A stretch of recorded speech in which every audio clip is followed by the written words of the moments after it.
Vous connaissez sûrement toutes les défaites françaises de la guerre de 100 ans, qu'on nous rabâche en permanence, mais connaissez-vous les 5 grandes victoires françaises?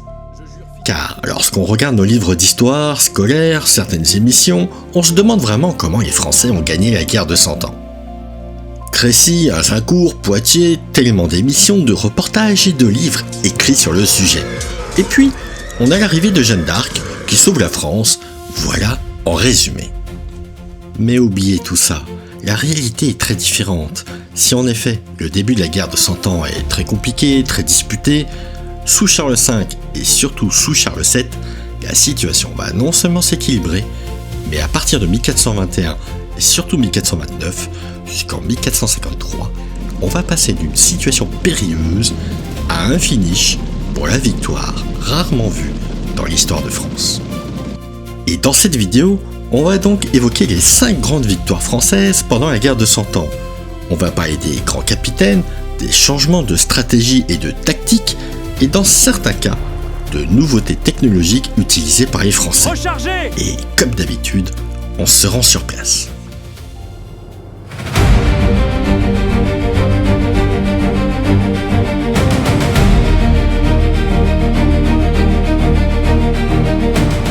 À cette époque, le royaume de France est en pleine crise de succession, notamment pour le duché de Bourgogne.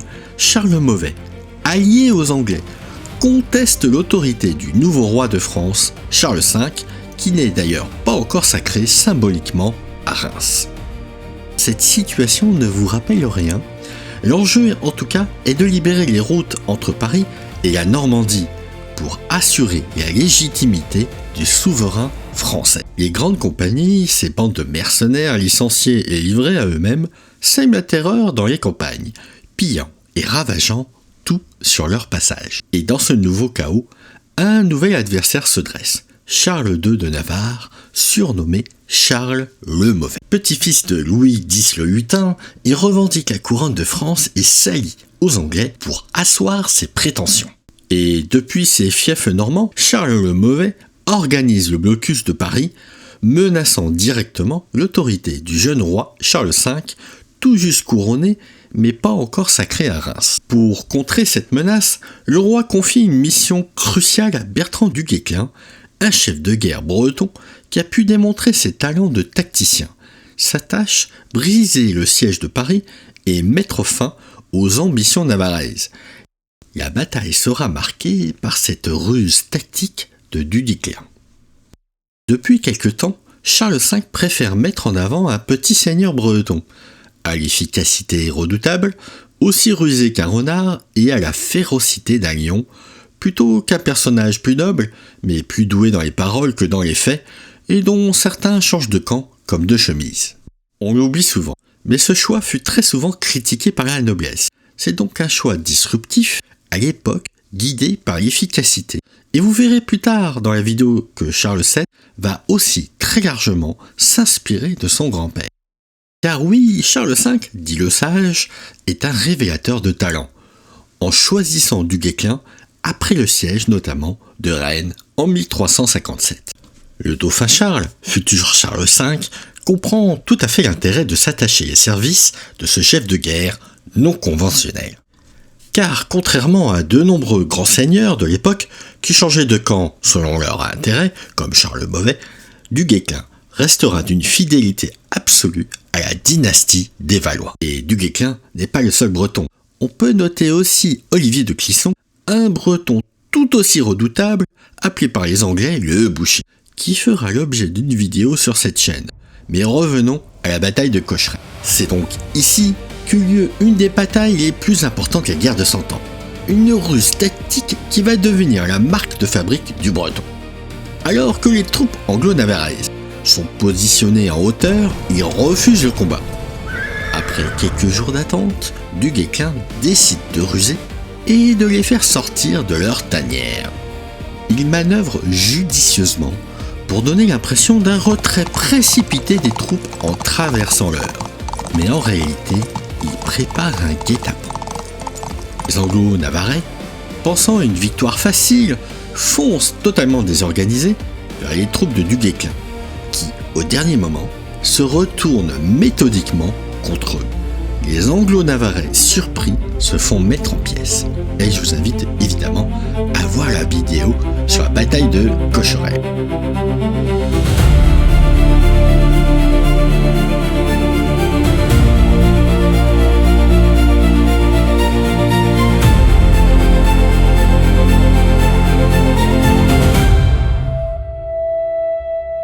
L'autre bataille, c'est la bataille de Baugé ou de Vieille-Baugé. Le 22 mars 1421, la bataille de Baugé voit une armée franco-écossaise infliger une défaite écrasante aux troupes anglaises du duc de Clarence, frère du roi Henri V. C'est la première grande victoire en rase campagne, quasiment, pour le camp du Dauphin, depuis Azincourt, et un tournant moral de la guerre de Cent Ans. Car oui, ça n'a pas commencé en 1429. Nous sommes en mars 1421, en plein cœur de la guerre de Cent Ans. Après des victoires éclatantes, les Anglais occupent une grande partie du royaume de France, et le roi d'Angleterre, Henri V, a laissé son frère Thomas de Lancastre, duc de Clarence, à la tête des troupes d'occupation. Face à eux, le dauphin Charles s'appuie sur de nouveaux alliés de poids, des billets de soldats écossais venus défendre l'ancienne alliance avec la France et venger leur roi retenu prisonnier par l'Angleterre. Et ce 22 mars, près de Vieille-Baugé, en Anjou, l'armée franco-écossaise bivouaque, confiante sur les hauteurs qui dominent la rivière du Couesnon en crue. Informé de leur présence, le duc de Clarence décide d'attaquer immédiatement, sans attendre le gros de ses troupes et surtout sans ses archers, pourtant habituellement décisifs dans les victoires anglaises. À la tête d'une cavalerie trop pressée, il doit franchir un pont endommagé et des rives boueuses.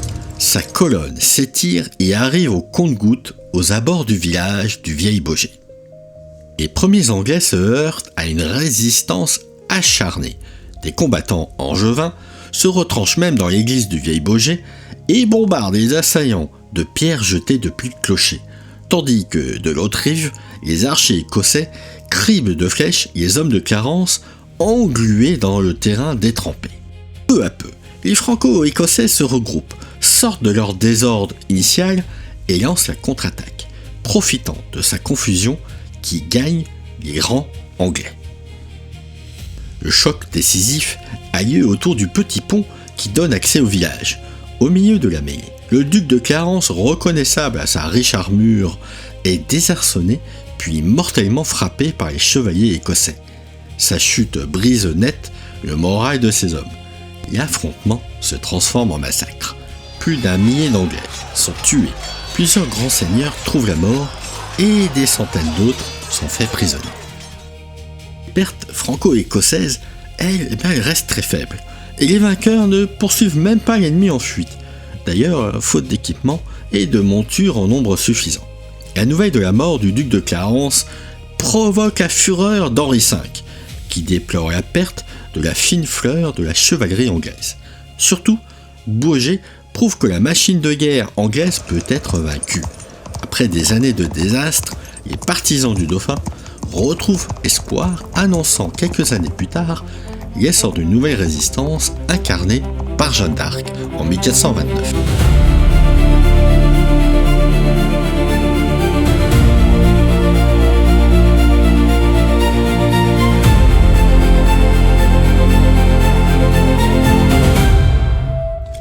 Le 18 juin 1429, la bataille de Patay voit l'avant-garde française écraser les forces anglaises, vengeant Azincourt et ouvrant à Charles VII la route de Reims. Cette victoire fulgurante dans le sillage de Jeanne d'Arc brise le mythe de l'invincibilité des archers anglais.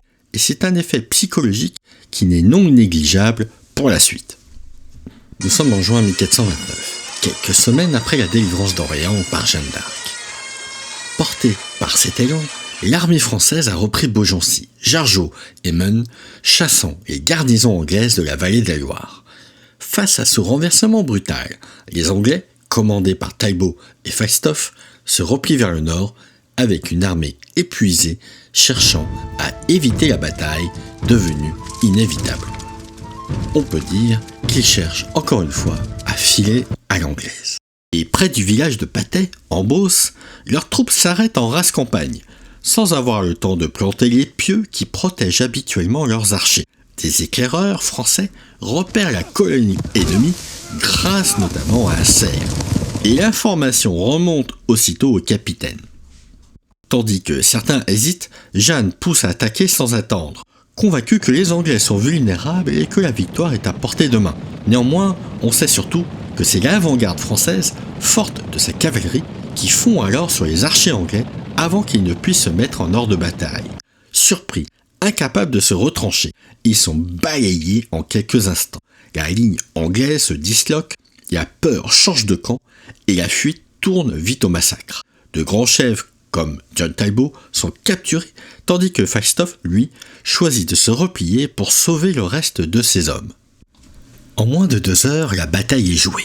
Les pertes françaises sont minimes.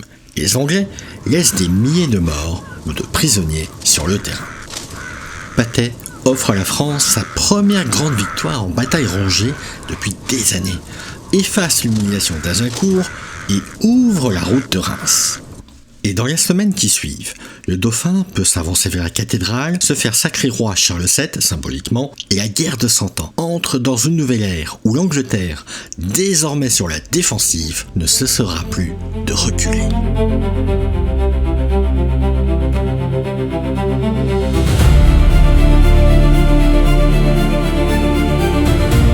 Cette fois-ci, on arrive 20 ans plus tard. 15 avril 1450, à la bataille de Formigny, qui voit les troupes françaises et bretonnes écraser une armée anglaise venue sauver ce qui reste de la Normandie, précipitant la fin de la présence anglaise dans la région. C'est l'une des grandes victoires de Charles VII dans la dernière phase de la guerre de 100 ans. En avril 1450, la Normandie est encore en grande partie aux mains des Anglais, et Dunois, lieutenant général des armées du roi, organise la riposte. Pour briser l'offensive française, une armée d'environ 3000 hommes, menée par Thomas Kyriel, débarque à Cherbourg et marche vers Bayeux, afin de secourir les dernières places anglaises. Et pour contrer cette attaque, on envoie le comte de Clermont à la tête d'une armée royale, bientôt rejointe par le puissant connétable de France, Arthur de Richmond et ses Bretons. Le 15 avril, près du village de Formigny, les deux armées se font face, séparées par un petit ruisseau. Clermont innove. Au lieu de lancer une charge de chevalerie, comme à Crécy ou à Azincourt, il fait avancer son infanterie et met en batterie quelques pièces d'artillerie, des coulevrines, qui commencent à harceler les rangs anglais. Sous ce feu inédit, les Anglais finissent par quitter leur position retranchée pour capturer les canons français, provoquant un dangereux mouvement en avant et surtout, ils rompent leur ligne. C'est à ce moment-là, a priori, qu'apparaît l'armée bretonne de Richmond surgissant sur le flanc anglais.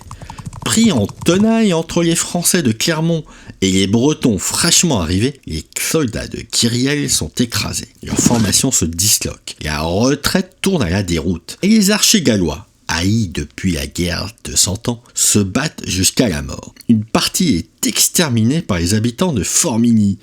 Au soir de la bataille, l'armée anglaise est anéantie. Plusieurs milliers de morts jonchent le champ. Kyriel est capturé. Et seuls quelques fuyards parviennent à gagner Bayeux au camp. Et dans les semaines qui suivent, Français et Bretons reprennent en cascade Vire, Avranches, Bayeux, puis Caen, et pour finir par Cherbourg quelques mois plus tard.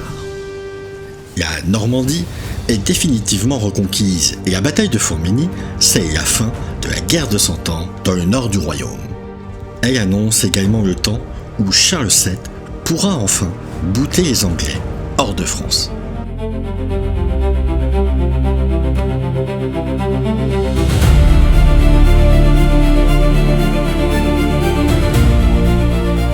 La bataille de Castillon le 17 juillet 1453 est la grande victoire qui met un terme à la guerre de 100 ans en Guyenne et fait définitivement basculer la région du côté de Charles VII. Après Formigny et Dunois qui a reconquis la Normandie avec de nombreux capitaines, il a repris également de nombreuses places anglaises en Guyenne, dont la place principale est également la ville de Bordeaux. Néanmoins, avec de lourdes taxes et surtout la perte d'avantages fiscaux par Bordeaux, eh bien ils finissent par rappeler leur champion, John Talbot, dit parfois le bon roi Talbot. Bordeaux asks you to return. Alors qu'on pensait la guerre terminée en Guyenne, eh bien Charles VII se voit contraint de renvoyer une partie de son armée afin de rétablir l'ordre royal. Et pour ce faire, il va envoyer de nombreux capitaines expérimentés, dont le maréchal de Loéac, Jean de Meuille, et surtout les frères Bureau, maîtres d'une artillerie de campagne puissante, installés dans un camp retranché devant Castillon. Ils font mettre des fossés, des positions préparées et plusieurs centaines de bombardes et coulevrines et ribauds de quin qui transforment ce camp en véritable forteresse à canon, une nouveauté tactique dans l'art de la guerre. Mal informé, Talbot croit que les Français sont en difficulté et marche depuis Bordeaux avec quelques milliers d'hommes pour secourir Castillon. Et après avoir bousculé une avant-garde française, il décide d'attaquer le camp, malgré les avertissements prudents de certains de ses chevaliers. Et lorsque les Anglais s'élancent, ils se heurtent à un déluge de feu. Les canons français, notamment les ribauds de quin, fauchent les rangs anglais qui peinent à franchir les fossés et à entamer les défenses. Malgré plusieurs assauts, ils ne parviennent qu'à planter leurs bannières devant le camp, ce qui déclenche une violente contre-attaque française appuyée par des renforts, notamment bretons. Au cœur de la mêlée, Talbot reste à cheval pour encourager les siens, jusqu'au moment où une coulevrine abat sa monture et le projette au sol. Tentant de se rendre, il est tué par un archer français qui ne le reconnaît même pas, et son corps n'est identifié que plus tard par son héros, mettant fin à la carrière de celui que Shakespeare appellera l'Achille anglais.